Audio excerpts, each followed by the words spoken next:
August 14th, 1869. Albany, New York. In the gentle rolling hills outside the bustling state capitol, where morning mist clung to weathered fence posts and church bells carried across fertile farmland, lived a couple whose very name inspired reverence throughout the community. The Ellisons were hailed as living saints of their time, foster parents who had opened their humble farmhouse to dozens of children with nowhere else to go. Children whose parents had perished in the Great War, succumbed to disease, or simply vanished into the harsh realities of a nation struggling to rebuild itself. For nearly 2 decades, Jeremiah and Constance Ellison had been the answer to countless prayers. When charitable societies knocked on their door with another orphaned soul, another lost child in need of shelter, the Ellisons never turned them away. Their white clapboard farmhouse, with its red shutters and carefully tended rose garden, had become a beacon of hope in a world that often seemed devoid of mercy. But when neighbors discovered a leather trunk hidden in the attic rafters after the couple's deaths that August, the words inscribed within its moldering pages would shatter everything people thought they knew about kindness, love, and the very nature of evil itself. These journals, written in Constance Ellison's meticulous hand, suggested that kindness had been nothing more than an elaborate mask, and that love, twisted beyond recognition, had been wielded as a weapon of unimaginable cruelty. The discovery would force an entire community to confront a truth so horrifying that some would spend the rest of their lives trying to forget it. Others would take that terrible knowledge to their graves, unable to speak of what they had learned about the gentle couple who had lived among them for so long. To understand the full weight of what was discovered in that attic, one must first comprehend the world in which the Ellisons operated, a world where desperation and hope walked hand in hand, where trust was often the only currency available to those who had lost everything else. The years following the Civil War had left America scarred not only by battlefield casualties, but by the countless children left parentless in its wake. Entire families had been decimated by violence, disease, and economic collapse. In cities and rural communities across the nation, thousands of orphaned children wandered the streets or crowded into overcrowded institutions that were often little better than warehouses for human suffering. New York State, in particular, struggled to address this crisis. Charitable societies and religious organizations worked tirelessly to place these lost souls with families willing to take them in. The system, while well-intentioned, operated with minimal oversight. Background checks were non-existent. References were often based on little more than community reputation and church attendance. The sheer volume of need meant that authorities were grateful to find any family willing to open their doors, and they rarely looked too closely at what happened once those doors closed behind desperate children. In this environment, couples like the Ellisons were considered godsends. Their willingness to take in child after child, to feed and clothe and shelter those whom society had failed, elevated them to an almost mythical status in their community. Neighbors spoke of Constance Ellison's gentle manner with the children, how she would be seen walking hand in hand with her young charges through the village, always immaculately dressed, always seeming so grateful for the blessings they had been given. Jeremiah Ellison, a man of few words but apparent deep faith, worked their modest farm with the help of the older boys, teaching them skills that would serve them well in life. The couple attended church every Sunday without fail, and Constance was known for her beautiful voice in the choir. They tithed generously, despite their modest means, and their farmhouse became a gathering place for community events and church socials. Their home, situated on 40 acres of gently sloping land, presented an idyllic picture of rural American life. The white farmhouse sat like a jewel amid carefully maintained grounds. Constance's rose garden was legendary throughout the county. Enormous blooms in shades of crimson and pink that seemed to glow with their own inner light. Behind the house, a red barn housed livestock and farming equipment, while a root cellar carved into the hillside kept vegetables fresh through the harsh New York winters. It was into this seemingly perfect world that dozens of children disappeared over the years, and for the longest time, no one thought to ask where they had gone. The first crack in the Ellisons' carefully constructed facade appeared not through official investigation, but through the whispered concerns of neighbors who had begun to notice troubling patterns. Mrs. Abigail Hendricks, who lived on the adjacent property, would later testify to authorities about her growing unease over what she observed at the Ellison farm. The children never seemed to stay long, she recalled in a statement that would become part of the official record. They would arrive looking hopeful, grateful, eager to please. But within months, sometimes weeks, they would become withdrawn, thin, and strangely quiet. When I would greet them on the road, they would barely meet my eyes. They moved like shadows, always looking over their shoulders. Mrs. Hendricks had initially attributed these changes to the natural adjustment difficulties that orphan children might experience. But as the years passed, she began to notice that children would simply vanish from the Ellison property without explanation. When she inquired about a particular boy or girl she had grown fond of seeing, Constance would explain with tears in her eyes that the child had been placed with relatives in another state, or had been taken by a family moving west, or had succumbed to illness and been quietly buried in the church cemetery. The explanations always seemed reasonable, delivered with such genuine emotion that Mrs. Hendricks felt ashamed for questioning them. But the pattern continued, year after year, until she began to keep a mental tally of the children who had come and gone from the Ellison farm. The numbers, when she finally calculated them properly, made her blood run cold. One incident in particular haunted Mrs. Hendricks for the rest of her days.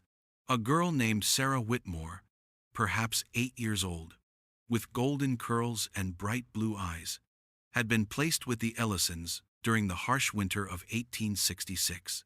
Sarah had initially seemed to thrive in her new home, and Mrs. Hendricks had often seen her helping Constance tend to the chickens or gathering eggs in a small wicker basket.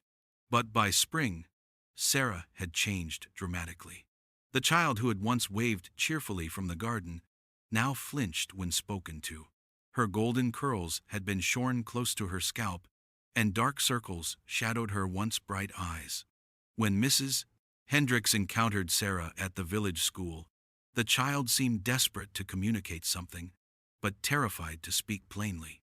"Love hurts here," Sarah whispered to her schoolmate, Mary Patterson, during recess one afternoon. "When they love you most, it hurts the worst." Mary, being only 9 years old herself, didn't understand the significance of these words. She mentioned them to her mother that evening as an odd thing Sarah had said, but Mrs. Patterson dismissed it as the confused rambling of a traumatized orphan still adjusting to her new circumstances. 2 weeks later, Sarah Whitmore vanished from the Ellison farm. Constance explained through tears that the child had been claimed by an aunt from Pennsylvania who had only recently learned of her existence. The explanation satisfied most inquiries, but Mrs. Hendricks noticed that no wagon had come to collect the girl, no stranger had been seen at the Ellison property. Sarah had simply disappeared like morning dew, leaving behind only a small rag doll that Mrs. Hendricks found weeks later, abandoned in the ditch along the property line. The incident that would eventually crack the case wide open occurred in the bitter winter of 1868. A boy named Thomas Whitman, perhaps 12 years old and small for his age, appeared at the door of Dr. Marcus Webb's home on a February night when the temperature had dropped well below freezing. The boy was barefoot, dressed only in a thin nightshirt, and shaking so violently that he could barely speak. Dr. Webb brought the child inside, wrapped him in blankets, and slowly coaxed his story from him. Thomas claimed to have escaped from the Ellison farm, though his tale was so fragmentary and disturbing that the doctor initially suspected the boy might be suffering from exposure-induced delirium. "They love too much," Thomas kept repeating, his teeth chattering despite the warmth of the fire. "They love until you break. I wouldn't survive another night of their love. I couldn't." When Dr. Webb pressed for details, Thomas spoke of strange rituals in the cellar, of children who had disappointed the Ellisons and had been subjected to increasingly severe love lessons. He described Constance Ellison's voice, growing soft and gentle, as she explained how pain was necessary to purify a child's soul, how suffering was the truest expression of divine love. He spoke of children who had failed these lessons and had simply disappeared, and of the sound of shovels working in the garden late at night. Dr. Webb, a rational man of science, found the boys' account difficult to believe. The Ellisons were pillars of the community, known for their generosity and Christian charity. But Thomas's terror was real, and the physical evidence of abuse was unmistakable. The boy's back bore the marks of systematic beatings, and his wrists showed evidence of having been bound with rope or wire. Before Dr. Webb could decide how to proceed, Thomas Whitman vanished from his home during the night. The boy had apparently climbed out a second-story window and disappeared into the frozen landscape. Despite extensive searches by local authorities and volunteers, no trace of Thomas was ever found. Some assumed he had perished in the bitter cold. Others whispered that perhaps someone had ensured his silence in a more direct manner. Dr. Webb, haunted by the boy's desperate words and troubled by his mysterious disappearance, began to watch the Ellison farm more carefully. But Jeremiah and Constance continued their lives exactly as before, attending church, tending their garden, and accepting new children from the charitable societies with their characteristic grace and humility. If they were aware of Thomas's accusations, they gave no sign of it. The truth might have remained buried forever, if not for a twist of fate that occurred on August 10, 1869. Jeremiah Ellison, while working in his barn, was kicked in the head by a startled horse and died instantly from his injuries. 4 days later, Constance was found dead in her rose garden, apparently having succumbed to a heart attack brought on by grief over her husband's sudden passing. The community mourned the loss of these two saints who had devoted their lives to caring for others. The funeral was attended by hundreds of people from across the county, and the pastor delivered a eulogy that praised the Ellisons as examples of Christian charity at its purest. Plans were made to sell the farm and use the proceeds to establish a memorial fund for orphaned children. It was during the process of cataloging the Ellisons' possessions for sale that Samuel Morrison, the estate attorney, made the discovery that would change everything. While examining the farmhouse attic for valuable items, Morrison noticed that one section of floorboards seemed different from the others. When pried up, these boards revealed a hidden compartment containing a leather trunk that had clearly been concealed there for many years. Inside the trunk, Morrison found a collection of journals, letters, and other documents that painted a picture of the Ellisons so horrifying that he initially considered burning them rather than revealing their contents to the world.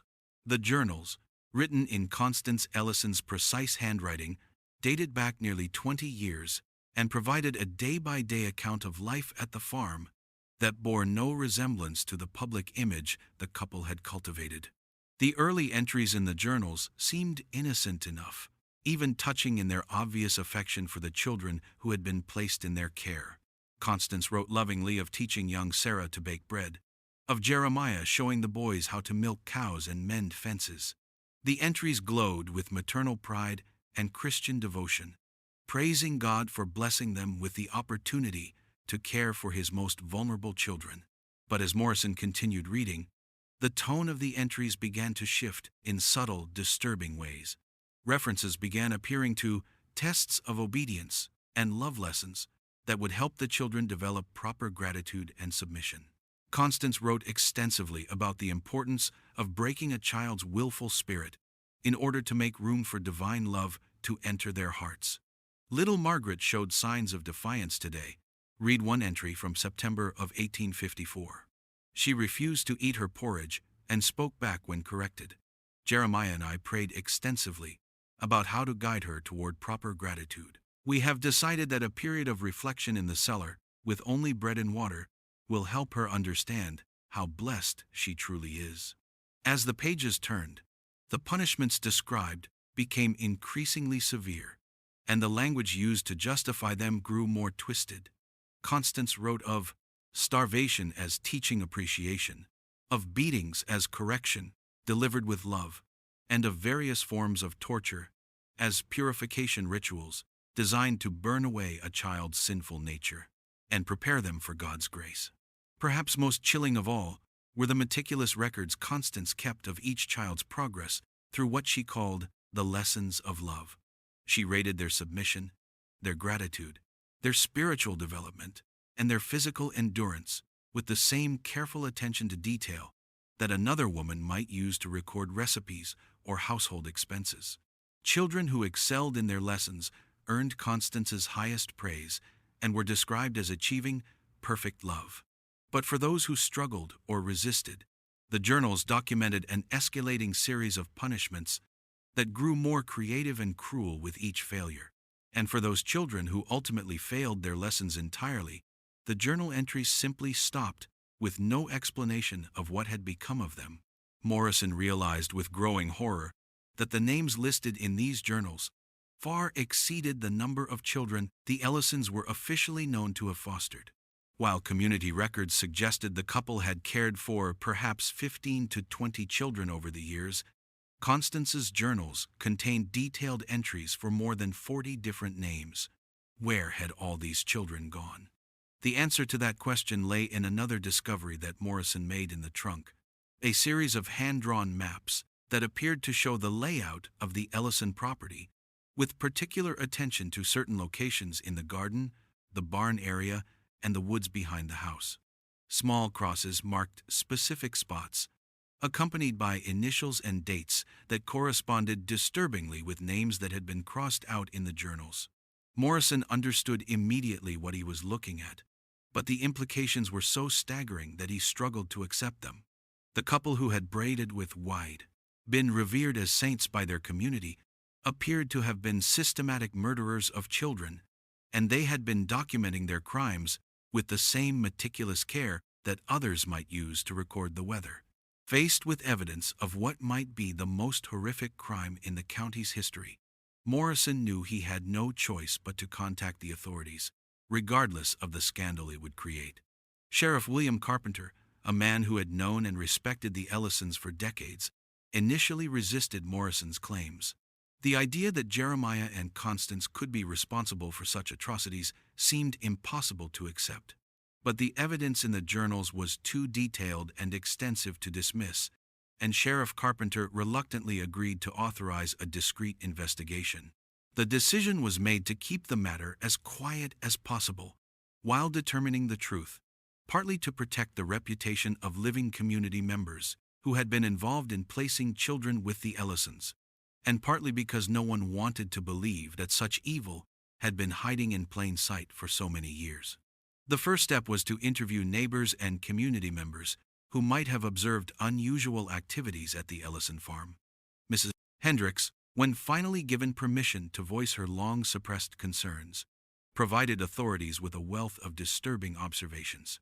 She recalled the midnight lanterns that would flicker in the garden area, particularly during the spring and summer months when the ground would be soft enough for digging.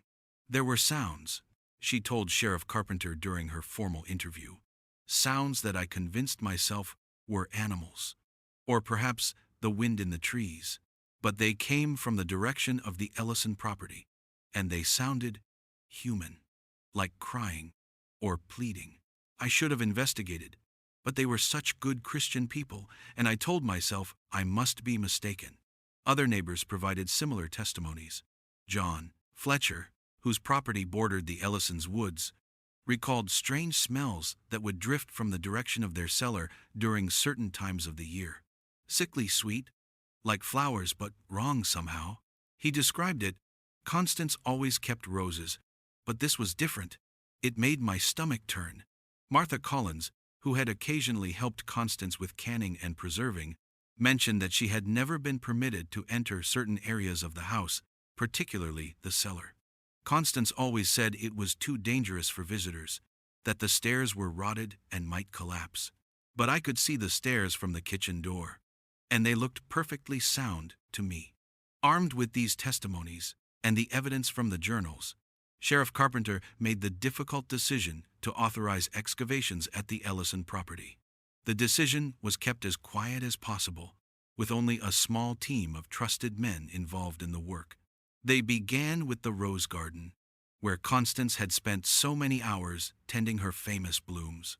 What they discovered beneath those beautiful roses would haunt every man involved for the rest of his life.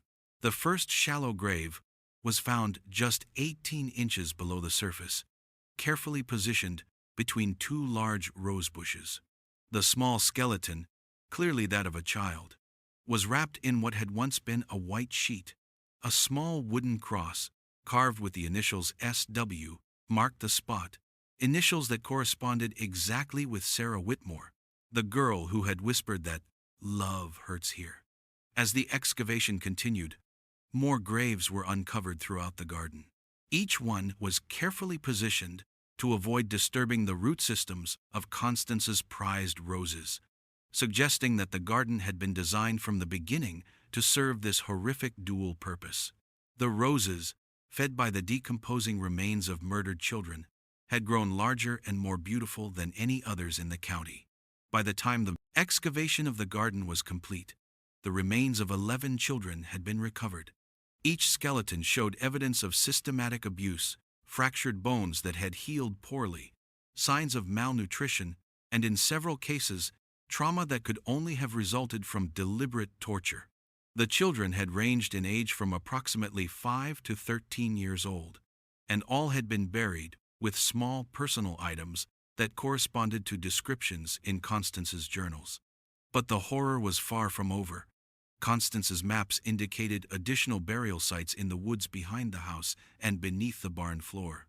Sheriff Carpenter, his faith in humanity shattered by what had already been discovered, authorized the excavation of these additional sites, despite growing pressure from community leaders to halt the investigation.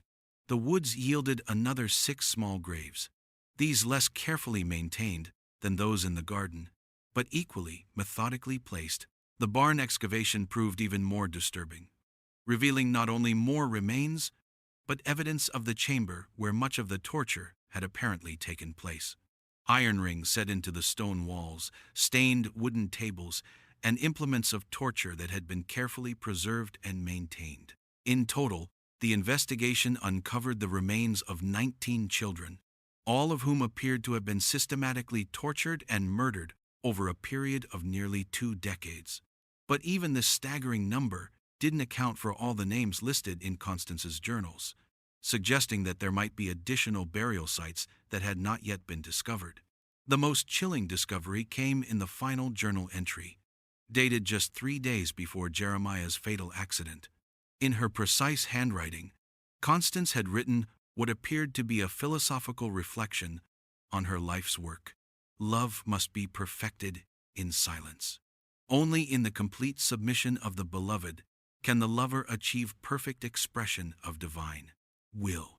Today, little Emma achieved perfect love. Her silence is now eternal, and her gratitude complete. The roses will bloom more beautifully for her sacrifice. This entry coincided with the grave of a child who had never appeared on any official foster registry, a girl whose existence had been kept completely secret, suggesting that the Ellisons had been acquiring children through means other than the charitable societies. How many more children had suffered this fate, their very existence erased from all records? The investigation might have continued indefinitely, but pressure from influential community leaders forced Sheriff Carpenter to halt the excavations before all of Constance's map locations could be explored. The official explanation was that the community had suffered enough trauma from these revelations, and that continuing to dig up more evidence would serve no constructive purpose, since the perpetrators were already dead. Many suspected that the real reason for halting the investigation was the fear of what else might be discovered. If the Ellisons had been acquiring children through unofficial channels, it suggested the involvement of others in their crimes, community leaders who had praised the couple, clergy who had held them up as examples of Christian charity, and officials who had placed children in their care. All faced the horrifying possibility that they had been complicit in these atrocities through their willful blindness. The public revelation of the Ellison crimes sent shockwaves throughout New York State and beyond. Newspapers across the country carried stories of the House of Horrors and the foster parents from hell. The case led to calls for increased oversight of child placement agencies and sparked a national conversation about the vulnerability of orphan children in a system that prioritized placement over protection. But for the community that had lived alongside the Ellisons for so many years, the revelations brought not just horror, but a crushing sense of guilt and complicity. How could they have been so blind? How could they have ignored the signs that, in retrospect, seemed so obvious? The couple they had revered as saints had been demons in disguise, and their own willingness to see only what they wanted to see had enabled years of unspeakable cruelty. The Ellisons' reputation collapsed overnight, but the damage went far beyond their personal legacy. Families of the murdered children demanded answers that could never be fully provided. Why had no one investigated the disappearances more thoroughly? How could so many children vanish without anyone in authority taking notice? The questions multiplied, but satisfying answers were impossible to find. In the months following the revelations, the Ellison property became the focus of intense local speculation and fear. Neighbors reported strange phenomena: the sound of children's voices carried on the wind, the smell of roses blooming out of season, shadows moving through the empty farmhouse windows. Whether these reports reflected genuine supernatural activity or the collective guilt and trauma of a community grappling with its complicity in unspeakable crimes, no one could say with certainty. The farmhouse itself stood empty for nearly a year, too notorious to sell and too horrifying for most people to approach. Local children dared each other to walk past it after dark, but few had the courage to actually do so. Adults crossed themselves when they passed the property, and several families moved away from the area entirely, unable to bear living so close to where such evil had flourished for so long. The end came on a cold November night in 1870, when the abandoned farmhouse mysteriously caught fire. No one was ever charged with arson, though many suspected that someone in the community had decided that the building needed to be purged from the earth entirely. The fire burned with unusual intensity, completely consuming not just the house, but the barn and other outbuildings as well. Even the root cellar collapsed, as if the earth itself was swallowing the evidence of what had occurred there. When dawn broke, nothing remained of the Ellison property but charred foundations and blackened earth. The famous rose garden, fed by the blood of innocents, was reduced to ash and smoke. But even in death, the roses seemed to exert a malevolent influence. In the years that followed, nothing would grow on the site where the farmhouse had stood. Grass would not take root, wildflowers would not bloom, and even the hardiest weeds seemed to shun the cursed ground. Local residents began to speak of the area as having been salted, though no one could explain why the earth remained barren year after year. Some attributed it to the lingering spiritual pollution of the crimes that had been committed there. Others suggested that the very soil had been poisoned by the evil that had seeped into it over 2 decades of systematic murder and torture. The only vegetation that eventually managed to establish itself on the former Ellison property was a tangle of wild briars, thorny, twisted vines that grew with unusual vigor and seemed to actively resist any attempt at removal. These briars bore no flowers and produced no fruit, serving only to create an impenetrable barrier around the site where so much innocence had been destroyed. Even today, more than a century and a half later, locals say that the ground where the Ellison farmhouse once stood remains a tangle of thorns and twisted vines. Children are warned away from the area, though few need such warnings. There is something about the place that speaks to the deepest instincts of self-preservation, something that makes even the boldest souls turn away rather than venture into that accursed space. The Ellisons themselves were buried in unmarked graves in a remote corner of the church cemetery, far from the memorial stones of the children they had murdered. Even in death, the community could not bear to acknowledge them as members of their society. Their names were struck from church rolls, their photographs removed from community records, and their very existence became something that people preferred not to discuss. But the impact of their crimes extended far beyond their own deaths and the destruction of their property. The case became a turning point in how society viewed the placement and protection of orphan children. New laws were passed requiring more thorough investigation of prospective foster families. Charitable societies were required to conduct regular visits and inspections. And most importantly, the voices of children themselves began to be taken more seriously when they reported abuse or neglect. The Ellison case also sparked a broader examination of how communities can become complicit in evil through willful blindness and the desire to believe in simple narratives of good and evil. The people of Albany County had wanted to believe that the Ellisons were saints, and this desire had blinded them to evidence that, in retrospect, seemed impossible to miss. How many neighbors had heard sounds from the Ellison property and convinced themselves they were mistaken? How many officials had accepted convenient explanations for children's disappearances without conducting proper investigations? How many community members had praised the Ellisons' charity without ever wondering why so many children seemed to vanish from their care? These questions haunted the survivors for the rest of their lives, and many took their guilt to their graves without ever fully coming to terms with their role in enabling such systematic evil. The case became a cautionary tale about the dangers of blind trust and the importance of protecting society's most vulnerable members, even when, especially when, they are being harmed by those who appear most respectable and righteous. But perhaps the most disturbing aspect of the Ellison case was not the crimes themselves, horrific as they were, but the possibility that they were not unique. How many other charitable families had been hiding similar secrets?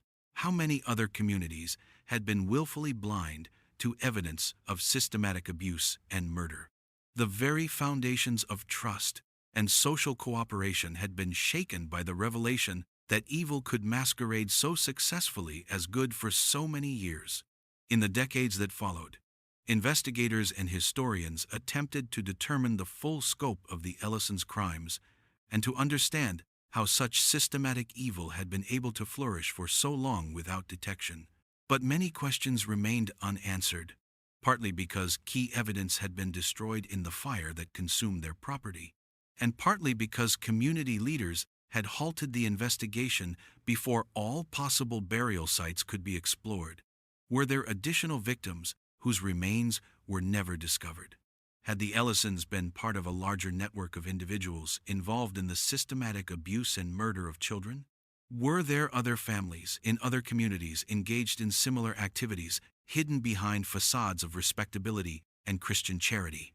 These questions haunted investigators and community members alike, creating a sense of unease that persisted long after the immediate horror of the revelations had faded.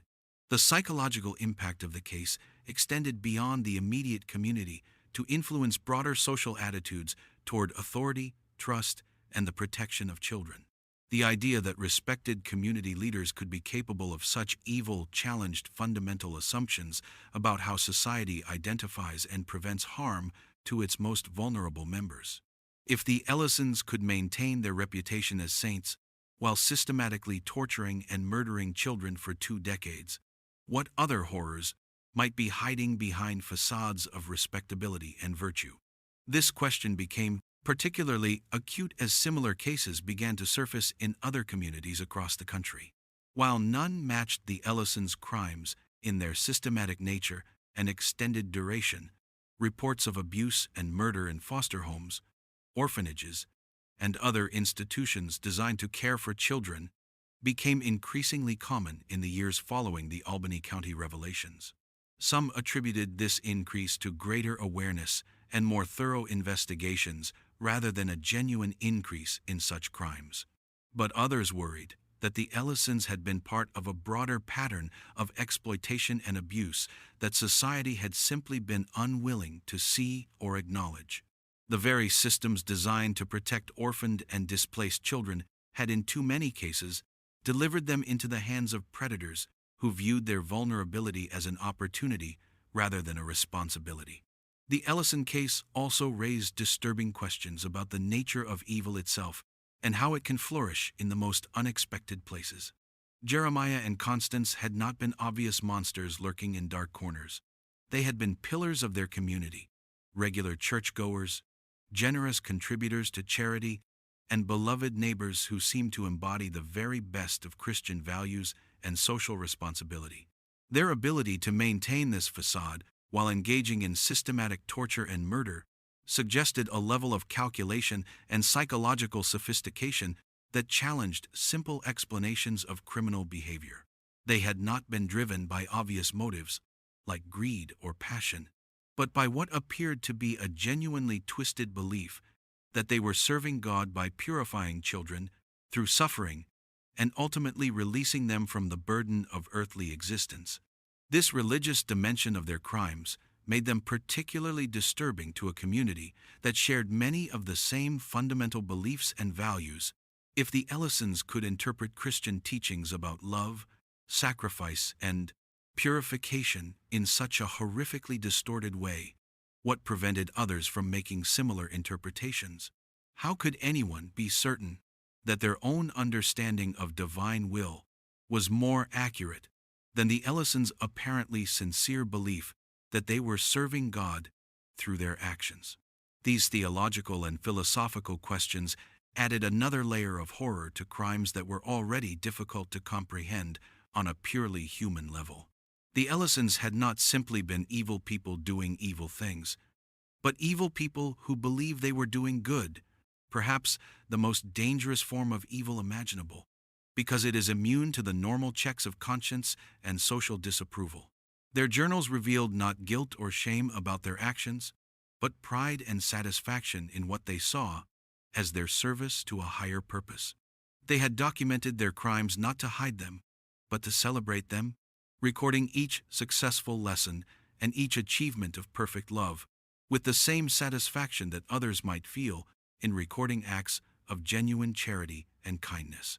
This inversion of normal moral understanding created a psychological horror that went beyond the physical brutality of their crimes. They had created their own moral universe in which torture was kindness, murder was mercy, and the screams of dying children were prayers of gratitude. Within this universe, they were not criminals but saints, not murderers but saviors, not destroyers of innocence but purifiers of souls.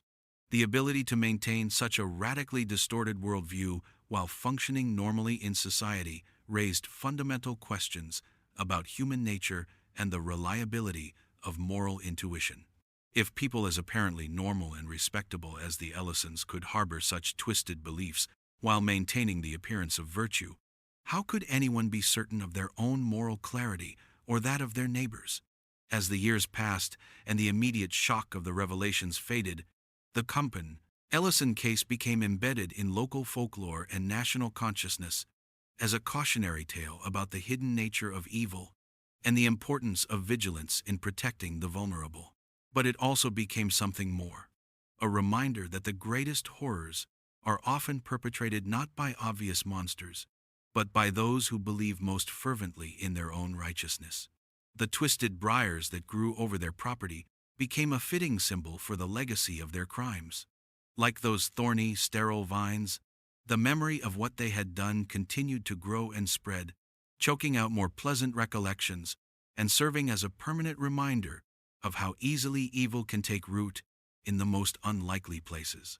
Today, more than 150 years after the discovery of those horrific journals, the Ellison case continues to resonate as one of the most disturbing examples of systematic child abuse and murder in American history. It serves as a reminder that evil often wears the mask of virtue, that the most dangerous predators are often those who appear most trustworthy, and that society's most vulnerable members depend entirely on the vigilance and moral courage of those charged with their protection. The children who died at the hands of Jeremiah and Constance Ellison, Sarah Whitmore, Emma, Margaret, and so many others whose names appeared in those terrible journals, became symbols of innocence, destroyed by those who claimed to love them most. Their brief lives and horrible deaths served as a catalyst for reforms that may have saved countless other children from similar fates, though the price of that progress was measured in young blood and shattered dreams. Perhaps the truest horror of the Ellison case lies not in the supernatural tales that grew up around their abandoned property, but in the very human capacity for evil that it revealed, the kindness that was never real, the love that was actually hatred, the charity that masked the most profound selfishness. These inversions of basic human decency created a form of evil that was more terrifying than any ghost story or supernatural curse. For in the end, the Ellisons were not demons or monsters from some otherworldly realm. They were human beings who had chosen to embrace the darkest possibilities of human nature, while convincing themselves and others that they were agents of divine will. That such evil could flourish so long undetected, could hide so successfully behind the masks of respectability and virtue, remains the most chilling legacy of their crimes. The wild briars that grow where their farmhouse once stood serve as nature's own memorial to the innocents who perished there, thorny, twisted, and bearing no beauty or fruit, yet impossible to uproot or forget. Like the memory of the Ellisons themselves, they remain as a warning to future generations about the price of willful blindness and the terrible consequences when communities fail to protect their most vulnerable members from those who would prey upon them in the name of love.